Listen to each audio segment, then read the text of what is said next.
Olá, boa noite. Começa agora mais uma edição do ABC da Notícia, o programa que fala em letra de forma para você, que traduz o noticiário do dia a dia de maneira simples e acessível.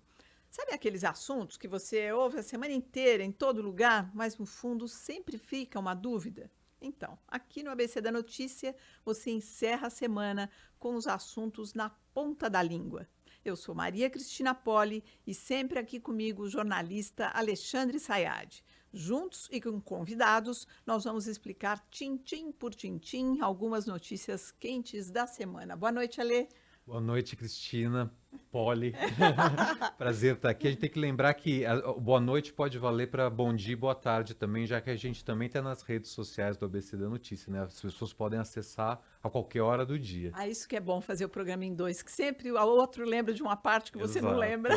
Exato. E o Alexandre começa hoje com uma pauta que, na verdade, é uma boa notícia para o nosso ano de eleição. Vamos ouvir.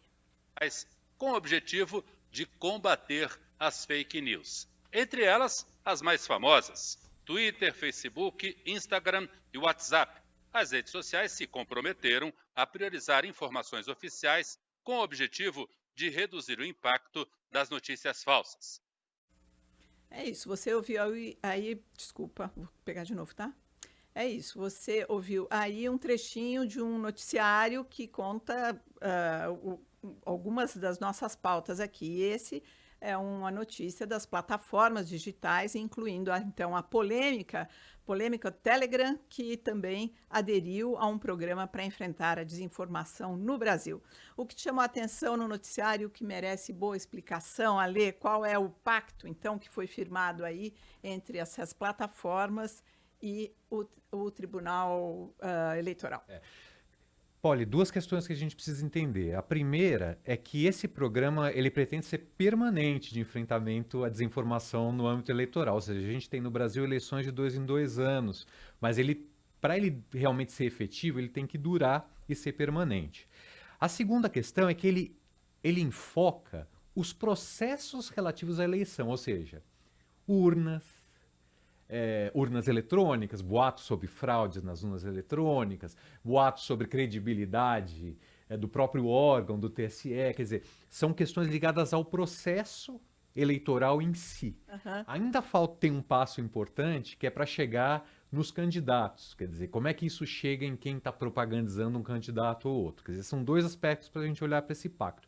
E aí, finalmente o Telegram saiu do buraco, né? Pois Pôs a é. cabeça para fora, porque ninguém conseguia falar com eles apareceram e se colocaram à disposição, mas as outras redes sociais que a gente usa muito no Brasil também aderiram de alguma maneira. Então, por exemplo, o WhatsApp, que muitos não consideram nem uma rede social propriamente, como é o Facebook, mas vamos colocar aqui no pacote, ela não vai ativar a chamada comunidade, que é comunidade seria uma função do WhatsApp onde você poderia integrar vários grupos ao mesmo tempo do mesmo assunto.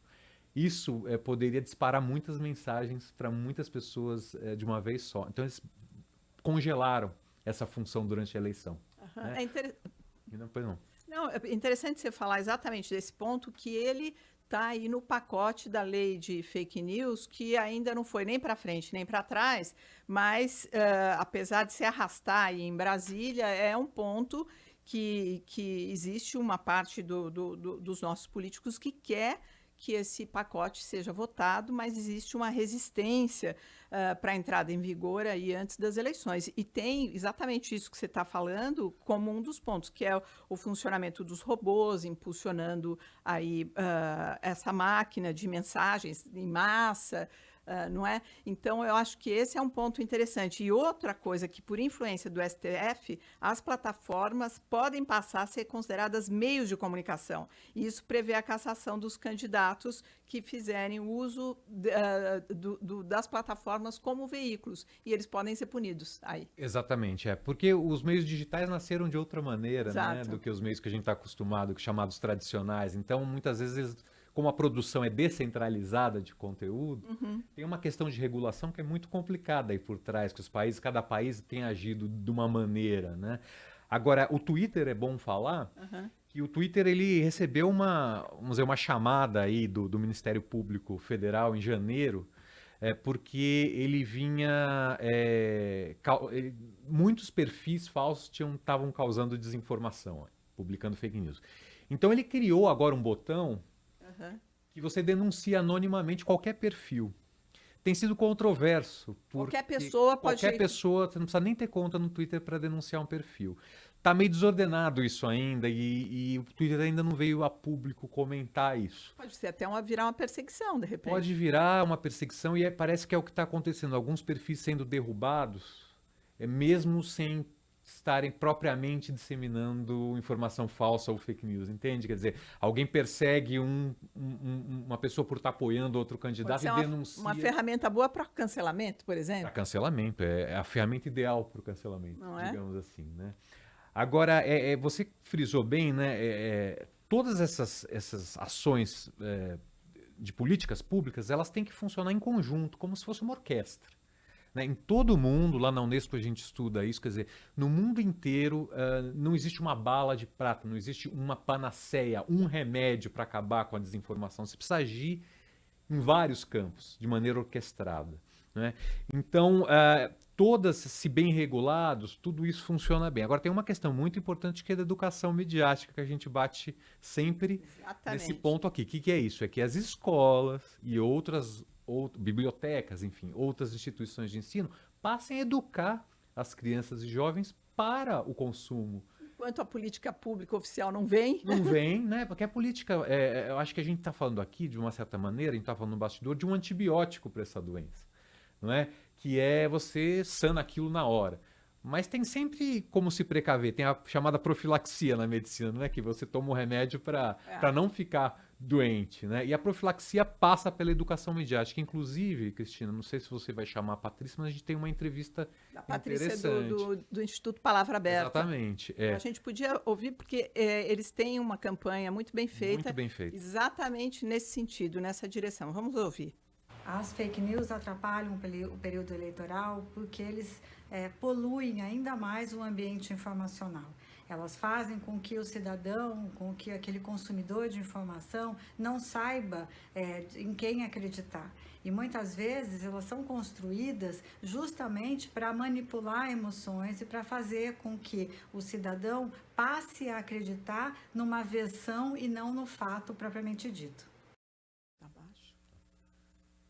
Então, a Patrícia Blanco, que é presidente do Instituto Palavra Aberta, é um instituto importante aqui no Brasil que defende tanto a liberdade de imprensa por um lado, como a educação midiática por outro. Ela une essas duas questões. Eles lançaram uma campanha muito importante, interessante, que eu gostaria que ela explicasse, ela já gravou para a gente, que chamada de Fake Tô Fora. Vamos ouvir? Vamos, é um jogo da velha, hashtag Fake Tô Fora. Vamos escutar a Patrícia mais. O Fake Tô Fora é um convite para que todos, tanto educadores, professores, gestores de escolas e também os alunos, principalmente os alunos do ensino médio, aqueles que estão tirando o título de eleitor agora, passem a participar da melhoria do ambiente informacional. Ao saber interpretar corretamente as informações e também a checar essas informações, esses jovens podem atuar como influenciadores do seu entorno, ajudando a combater a desinformação num período tão importante do exercício da cidadania, que são as eleições. Então, é muito importante que esses jovens, a partir do conhecimento adquirido com os planos de aula ofertados no Fake Tô Fora, que trazem a camada de educação midiática e também a educação para a cidadania, passem a atuar de forma ativa no processo de consumo e disseminação de informação. É um convite mesmo para que esse jovem atue. Ele já é tão atuante nas redes, para que ele atue também nesse momento tão importante para a nossa democracia. É isso. Espalhe. Espalhe o que a Patrícia sublinhou, que a gente trouxe antes. Quer dizer, é preciso uma ação articulada. Tem 22 parceiros esse projeto. Então, isso mostra a força da união aí. É isso, gente. Vamos seguindo aqui adiante. Vamos a outro assunto que não sai da pauta e do caminho, seja no rádio, na TV ou nas redes sociais. O escândalo do Ministério da Educação. É a troca no Ministério da Educação, né? O secretário executivo do MEC, o Vitor Godoy, é que deve substituir, por enquanto, o ex-ministro Milton Ribeiro, que pediu demissão ontem. A troca Ocorre depois do escândalo envolvendo a liberação de verbas em troca de dinheiro, ouro e até compra de bíblias por pastores que tinham trânsito livre dentro do Ministério da Educação. Esse assunto deu e ainda vai dar muito o que falar. A influência aí dos bispos nas verbas do Fundo Nacional de Desenvolvimento da Educação, que é um braço do Ministério para atender os municípios e estados. Bispos que não tinham nenhuma ligação com o governo, a não ser a proximidade com o ex-ministro da Educação, Milton Ribeiro, que distribuíam verbas, segundo os prefeitos, do Fundo Nacional de Educação em troca de propinas, como todo mundo já sabe. Nós ouvimos muito falar nessas 2 semanas sobre esse tal Fundo Nacional de Desenvolvimento de Educação, porta de entrada, ou melhor, porta de saída de um dinheiro que era para os nossos estudantes e foi parar, sabe-se lá onde. O FNDE, você sabe o que é? Bom, a Inês Quizil Miscalo, executiva de educação do Instituto Ayrton Senna, que conhece bem todas estas engrenagens, vai aqui explicar para a gente o que é no nosso ABC da Notícia. Vamos ouvir. O FNDE é uma sigla de uma instituição chamada Fundo Nacional de Desenvolvimento Educacional. E é justamente nesse órgão, nesse local, nessa instituição, que se concentram recursos públicos para financiar a educação. O que isso significa? Significa que quando se faz um projeto, quando a Secretaria de Educação do seu município ou do seu estado cria um projeto ou quer desenvolver uma escola, quer aumentar uma creche, quer aumentar uma escola, precisa comprar transporte para levá-los para a escola, precisa de dinheiro. E onde é que ela vai buscar esse dinheiro? Ela vai buscar no FNDE, se ela não tem o dinheiro suficiente nos seus recursos próprios. Só que ela não vai direto ao FNDE, porque o FNDE está ligado ao Ministério da Educação, chamado MEC, a sigla MEC. E é no Ministério da Educação que se concentram os pedidos as propostas de ações que as secretarias precisam fazer para as escolas funcionarem melhor, para as escolas estarem mais equipadas e os alunos poderem usufruir de maiores recursos. Então, o MEC passa para o FNDE e o FNDE executa as propostas que foram pensadas ou nas secretarias do município e do estado ou no próprio Ministério da Educação. Então, nós temos órgãos, nós temos grupos, instituições que pensam a educação, pensam a política educacional e temos o FNDE que executa, quer dizer, que disponibiliza os recursos necessários para as ações acontecerem. O FNDE foi criado em 1968, há quase 50, 60 anos atrás, né? E ele, de lá para cá, ele trabalha junto com o MEC, mas ele não depende do MEC. Ele é chamado de autarquia. O que significa uma autarquia? A autarquia é uma instituição que tem autonomia, quer dizer, ela não precisa perguntar se ela pode fazer ou não. Ela tem a autonomia de fazer e de decidir, mas ela está sujeita a leis, ela está sujeita a regulamentos, ela está sujeita à prestação de contas, a contar o que ela fez com o dinheiro. André, quando você ouve ela explicar, parece que é um modelo que eu nem sei se em outros países tem modelos melhores, mas que parece que é feito para funcionar. Só que não funciona, porque a gente tem, no meio do caminho, tinha um atravessador. Um atravessador estava no meio do caminho. Então, esse dinheiro foi para um outro lugar. E aí a gente olha os números aqui, e aí você vê que nos 2 últimos anos, de 2019 e 2020, 66% de estudantes entre 6 e 7 anos de idade não sabem ler nem escrever. Aí, assim, só para dar um número. Então, quando a gente não precisa nem ficar aqui se apegar a esses números. Se a gente anda na rua, se a gente entra na escola, que não tem telhado, que não tem o banheiro, não funciona, você fala, bom, que país que a gente quer ser daqui a 10 anos? Eu não conheci até hoje, nas minhas pesquisas, um país que tenha se desenvolvido sem investir na educação seriamente e ter metas claras. O Brasil, além de perder metas nos últimos 5, 6 anos, ele tem um funcionamento, é bom a gente entender, acho que a professora trouxe isso, quer dizer, o MEC hoje, ele dá diretrizes. Quem realiza a educação na ponta, no ensino médio, é o Estado. E no F2, nos últimos anos, fundamental também. E o município cuida da educação infantil e dos primeiros anos do ensino fundamental. Então, essa descentralização do recurso precisa funcionar junto com metas para a educação acontecer no Brasil. Ou seja, um desvio desse é como você ter um encanamento de uma casa, está entupido e a água não corre para nenhum lado e não sai da sua pia, porque cria um bloqueio. Ou essa máquina flui bem, porque a gente está, desde os anos 90, a gente descentralizou muito as ações na educação, ou então a educação vai regredir, ela não vai nem parar, ela vai regredir.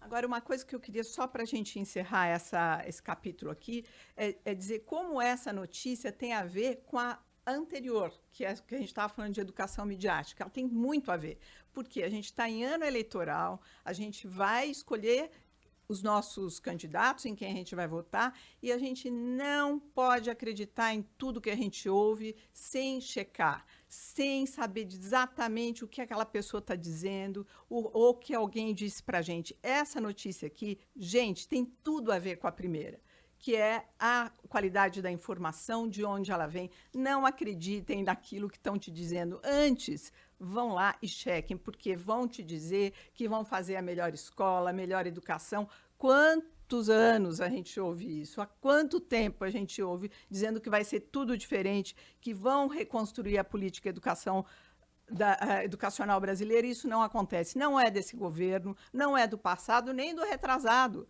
São décadas que a gente não acontece como país.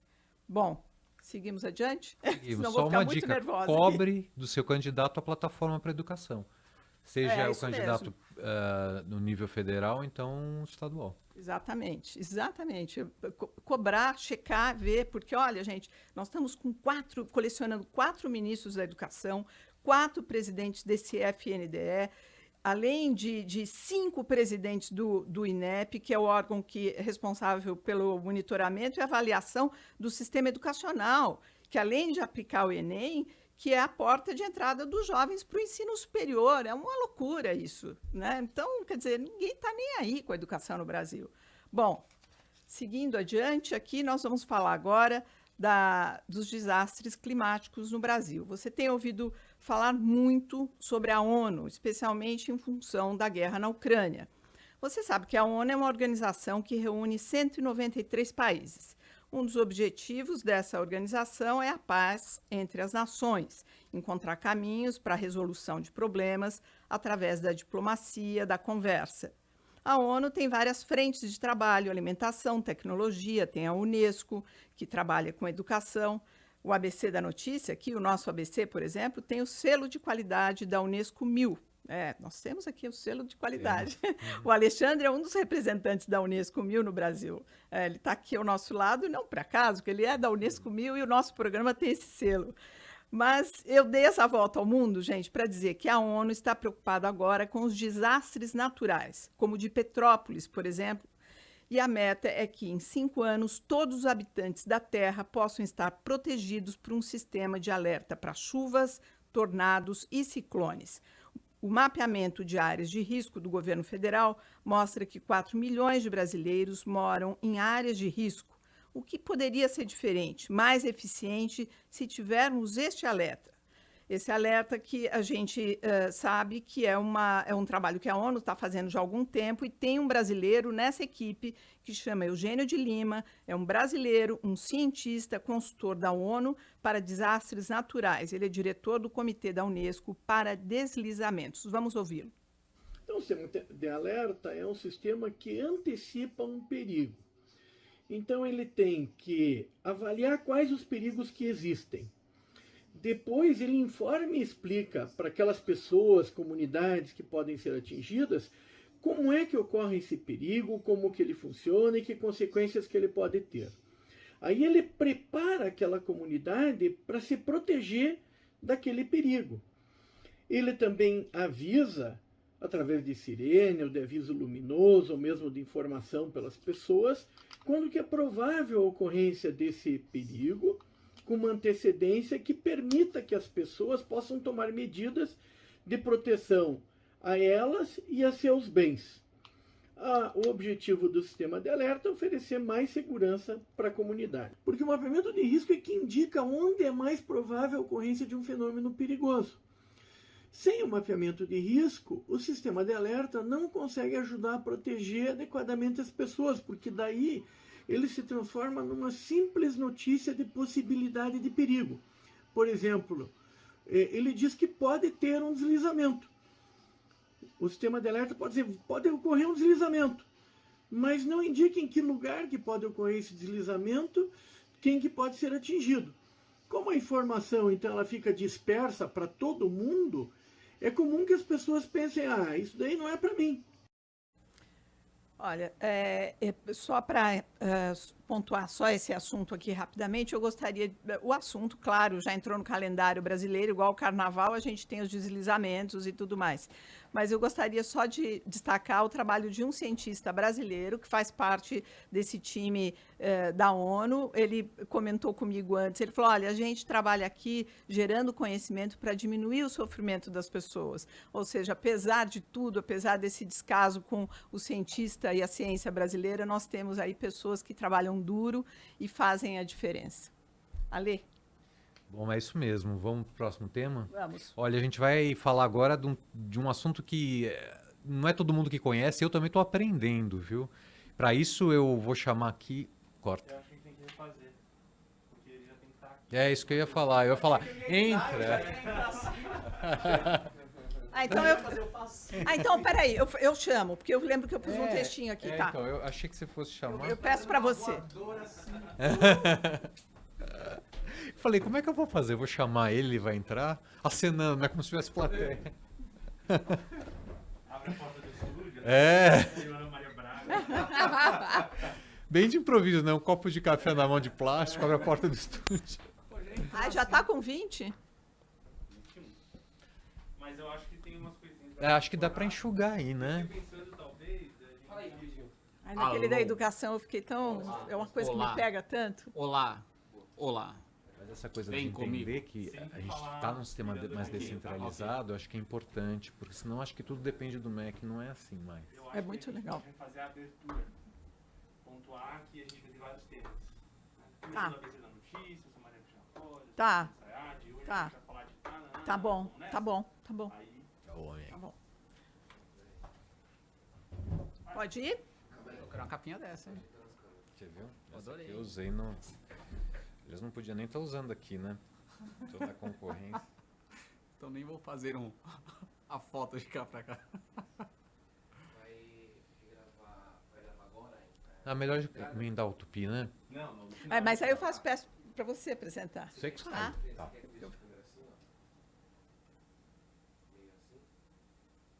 Já pode deixar quando ele aparecendo, né? E a outra? Aí eu vou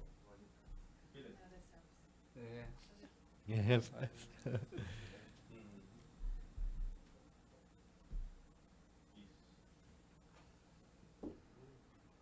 Depois fazer um TikTok no logo lá, né?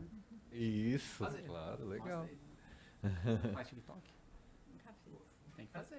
a outra. Eles só gozam de mim. O Tupi manja tudo e a Futura eu tive que fazer uns TikToks pro programa. É. Fazer o quê? Fiquei dançando, apontando. É? Ela tava fazendo uma dancinha É? muito boa. Perdeu o Tupi. Elaborada, né? Aquelas... Coreografia, ela tava muito foda. Renegade, né, cara? Não, tem uma amiga do meu filho na GV, a menina, você não sabe, nem sei o que ela tá fazendo naquela GV. Ela ganha uma grana, ela TikTok. TikTok. Ela tá aprendendo como fazer mais dinheiro. É isso, cara. É mesmo? Quem? Juda. As crianças lá de casa já estão ganhando o brinquedo, que primeiro no Pocket. Não fica tão na frente. Uma delas tem 2 contas com 20 mil usuários. Ah, vai. É sério. Quem? Uma das netinhas da minha esposa. Essa tem 10. Ela tá ganhando, ano passado, no Dia das Crianças, ela ganhou os pockets dela com o TikTok. E o outro com 6, programando Roblox, também já tá... Nós que estamos Claro. no universo das crianças pequenas, é gigantesco, assim, a questão do youtubers e como está sendo um investimento. Falar com a câmera, né? Oi, gente, tudo bem? Eu estou aqui, não sei o que. Como eu não deixo, a minha fala com o espelho. Ah, Né? é. Nossa, mas é outra qualidade de vida com esse ar. Eu tava com a pressão caindo. É mesmo, eu achei que eu que estava empolgada com o assunto de educação, você acredita? Não, eu tava Que com a pressão caindo. Eu tô de blazer, já ia ficar pelado aqui. Quando vocês quiserem. Vai. Bom, e para encerrar a edição de hoje, nós vamos falar um pouco sobre o futuro, um mundo que ainda está sendo projetado, quem sabe esse dá certo, mas que a mídia também está de olho e ouvidos atentos ao mundo metaverso. Alexandre, introduz o assunto e o nosso convidado dessa noite. Olha, com o Francisco Tupi aqui, que é professor e pesquisador na área de games e educação, eu não vou nem ousar introduzir, eu vou jogar a bola para ele, porque o metaverso, Tupi, aconteceu uma questão muito curiosa que eu queria contar aqui, que 2 brasileiros fizeram o primeiro casamento no tal do metaverso. Né? Foi a influenciadora Rita Wu e o André Mertens. Se casaram no último dia 19, né, numa espécie de uma capela digital que imitava a Catedral da Sé, com convidados, até o Leandro Carnal, um avatar do Leandro Carnal, do filósofo, que era ele mesmo, estava lá. Quer dizer, para muita gente, inclusive para mim, isso parece um papo de maluco. Quer dizer, é realidade, não é realidade? Já existe, não existe? Tupi, bem-vindo ao ABC da Notícia. Eu queria começar perguntando para você explicar para a gente, em letra de forma, o que é metaverso, para a gente entender de uma vez por todas. Ó, só um parênteses. Primeiro, muito obrigado pelo convite. Ale, Maria Cristina, muito obrigado. Eu fui convidado, não pude ir. O professor Dorival me chamou, a Rita Wu faz aniversário no mesmo dia que eu, dia 11 de dezembro. Mas cheguei a ser convidado. Curioso. Então, rolou esse convite. O que é o metaverso? O metaverso, ele é um mundo 3D onde pessoas podem se encontrar e circular livremente, tal como uma rede social. Uma rede social imersiva, digamos, que a gente pode mergulhar nela. Sim, que você pode andar livremente. Você usa o quê? Óculos, luvas especiais de realidade Também, virtual? Inicialmente, o maior exemplo do metaverso que nós temos é o Second Life. Exatamente. Aí, posteriormente, a gente tem o World of Warcraft, que além de ser um jogo, ele começou a entrar em questões de economia e naquele mundo medieval pessoas fazerem manifestações, darem outra significância para o jogo. Mas a gente tem o Minecraft, o Fortnite, o Roblox, todos esses, por uma definição clássica, são metaversos. Que interessante, quer dizer, meu filho Teodoro, jogando no Minecraft, ele está num metaverso. Tá no metaverso, principalmente se ele estiver conectado com outras pessoas. Perfeito. E agora, Tupi, se ele já é um presente, né? Nessa notícia, né, do casamento da Rita com o André, eles escolheram um metaverso, que é chamado Decentraland, né? Ou Decentraland. O metaverso, ele vai ser único? Ou são vários, quer dizer? São vários mundos. São vários mundos ou é um mundo só? Isso que eu não entendi até hoje. A tendência é que existam vários metaversos. Tanto que no dia do anúncio do Mark Zuckerberg, quando ele falou do Meta, eu entrei no Alt VR Space, que é um outro metaverso, e tinham várias salas conectadas de vários metaversos e todo mundo conversando e discutindo. Agora, por que você atribui, assim, qual a diferença do Second Life e o metaverso? Por que o Second Life não deu certo? Quando a gente olha o Second Life em números aqui, 1.120 quilômetros quadrados de terras virtuais foram vendidas, 3 bilhões e 600 mil gastos em bens virtuais. Foi uma explosão, né? Um sucesso. De repente, lá pelo uma determinada hora, o negócio miou, acabou, não deu certo. Por quê? O que aconteceu? Então, ele foi uma história de sucesso no tempo dele. Ele serviu para popularizar o conceito do metaverso, do mundo 3D, além dos games. Então ele trouxe essa possibilidade dessa segunda vida, inclusive também com um exemplo de moeda altcoin, de moeda virtual, que era os lindens, né? O dólar específico dele. Aí, obviamente, que houve outros sucessores, como o World of Warcraft, o Minecraft. Mas o fato é que hoje a gente tem um suporte tecnológico muito melhor. E aliás, ele continua existindo. Então tem museus, tem escolas, tem hospitais que fazem eventos lá dentro. Óbvio que pela concorrência e por já ter passado o tempo dele, com uma audiência não tão grande. Um dos problemas que falam do metaverso é a questão tecnológica, né? Que pode ser que não sustente para o recurso técnico, não é isso? Sim. Que não aguentaria fazer com que esse mundo funcione tão bem. Seria isso? Não só isso, por conta que a gente vai precisar, para evoluir o metaverso, evoluir a realidade. Então a gente vai ter que ter o 5G muito mais elaborado, as antenas de internet pelo mundo muito mais elaboradas para que isso seja algo democrático e todos possam utilizar. Mas a gente também tem outras tecnologias, como NFT, como blockchain, que na verdade elas são certificados. E o que acontece lá dentro pode ser registrado, inclusive do ponto de vista de uma pessoa trabalhar dentro do metaverso, gerar recurso dentro do metaverso, gerar bens, e esses bens eles serem catalogados e com isso vendidos, declarados e tudo mais. Ou seja, você consegue fazer uma certificação única daquilo que aconteceu no metaverso, né? Porque no casamento, eles criaram uma certificação digital junto com o portal Cointelegraph, teve uma aliança, que é um NFT, uma aliança virtual, que foi paga, e teve vai ter uma certificação real do que aconteceu lá. Quer ver um exemplo? Desculpa. Quando eu jogava Mario, eu não podia pegar as moedas do Mario e declarar no imposto de renda. Agora eu posso, no Decentraland. Aliás, essas moedas são altcoins, são criptomoedas. Moedas criativas ou moedas digitais. Exatamente. Agora, gente, peraí. Tupi e Alexandre, me digam aqui, os universitários, me digam, por que alguém pode querer uma vida virtual mais do que a vida real? Eu deixo pro Tupi. Você assistiu aquele filme A Origem? Não. Em determinado momento, o filme do Christopher Nolan, as pessoas elas sonhavam e no sonho elas tinham toda uma construção de mundos e tudo mais. E aí, em determinada parte do filme, eles veem uma pessoa que estava dormindo muito tempo. E aí fala, mas por que alguém quer dormir tanto tempo? Ou quer sonhar tanto tempo? Aí outra pessoa fala, mas por que alguém quer ficar acordado? Então, é essa relação entre o real e o virtual, né?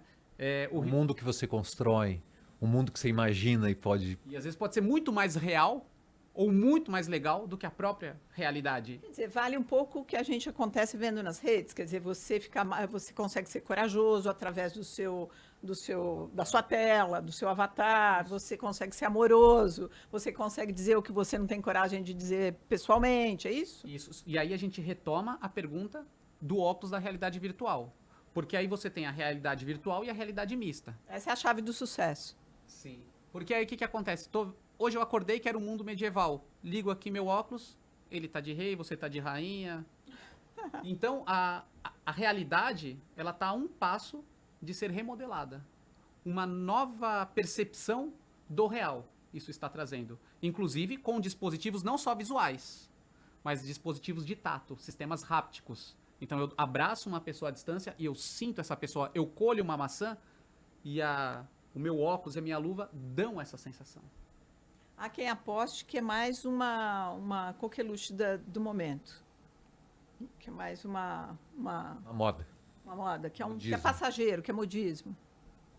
Eu acredito que é uma coisa tem que vai passar. Aquela coisa assim, né, que muitas pessoas estão falando, ao menos sem conhecer, ou estão reformulando coisas antigas. Como foi Second Life, por exemplo. Exatamente. Mas, com toda a tecnologia que tem e as boas possibilidades, inclusive na área da educação, na área da medicina, um termo que é o Digital Twin, que é o gêmeo digital. Então eu posso primeiro operar a pessoa digitalmente com os batimentos cardíacos, com as células dela, ou se não, por exemplo, uma estrada, ela vai congestionando, já está simulando no digital o que está acontecendo. E o próprio digital, por um meio de uma engenharia de automação, arrumar aquela estrada. Em tempo real. Igual já tem em cidades da Ásia, Singapura, já tem o modelo de cidade digital, que vai fazendo simulações, previsões e tudo mais. Mas aí é uma inteligência artificial a serviço de um mundo real, não é isso? Exatamente. Tá. Mas aí é outra coisa. Esperamos que sim, né? Não ao contrário. É isso. Chegamos ao final, que pena. Que pena. Olha, Bom, a gente pode continuar no mundo virtual. Pois é, os convidados depois do casamento foram para uma discoteca digital. A gente tá tão sedento da vida real, né? A gente podia ir para uma discoteca real, né? É verdade. Bom, gente, chegamos ao final. Quero agradecer a todos que participaram do programa de hoje. Quero agradecer a você, Tupi. Deixa eu achar aqui meus papéis, que eu faço uma bagunça, gente. Olha só se isso aqui é no mundo virtual, eu juro que eu vou ser uma pessoa melhor, mais organizada. Peraí, deixa eu achar. Não vou achar. Ai, não vou achar, peraí. Eu preciso encerrar o programa, Alê. Me ajuda. Você estava quase encerrando. Peraí, preciso achar aqui. É que eu tô sem um encerramento teu aqui. Não tem, eu quero pegar aqui. Pode fechar essa não. Não sei, cadê?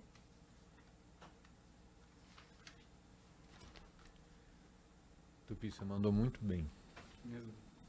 Descontraído. Eu pus o nome do Giovanni. Você acha que ficou legal assim? Ficou. Gostei. Ela que é o crivo de qualidade é a Cristina, não sou É? eu não.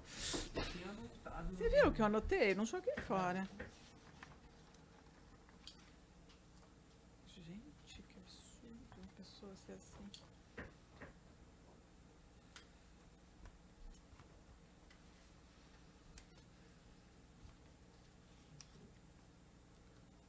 Mas acho que a gente tava quase encerrando. Acho que a gente... Não, é que eu tô é outra coisa. Tô procurando. Achei. Boa. Peraí. Deixa eu não. O que mais que eu falo das redes sociais, né? Eu acho que a falo gente pra tava você, é num bom caminho isso. bom, né? A gente tava num caminho bom, Quer né? fazer? Tá. Mas tá terminando a ABC da notícia. Tá. Uhum. Bom, gente, estamos encerrando a edição de hoje. Hoje teve aí vários assuntos. Acho que fomos bem, né? Vamos bem. Mas sempre fica com aquele gosto de quero mais. Pena que esse assunto vai longe, né, Tupi? Vai. Quero agradecer muito a presença do professor Francisco Tupi Gomes Correia, que tem esse livro aqui sobre gamificação, escolar de bolso. Muito obrigada pelo livro. Quero agradecer também a produção de estúdio do Gustavo Giovanni e a coordenação geral do Renan Sukevicius, que é o nosso coordenador. Sem ele, esse programa não sai, gente. Quero agradecer também ao Alexandre, que vai dar aqui os recados finais do ABC da Notícia, para você acompanhar a gente muito bem. Olha, a gente vive... Entre no metaverso do ABC da Notícia nas nossas redes sociais. A gente está em todas as redes e acompanha o programa e os desdobramentos por lá. Tupi, Cris, muito obrigado e até a semana que vem. Até a semana que vem.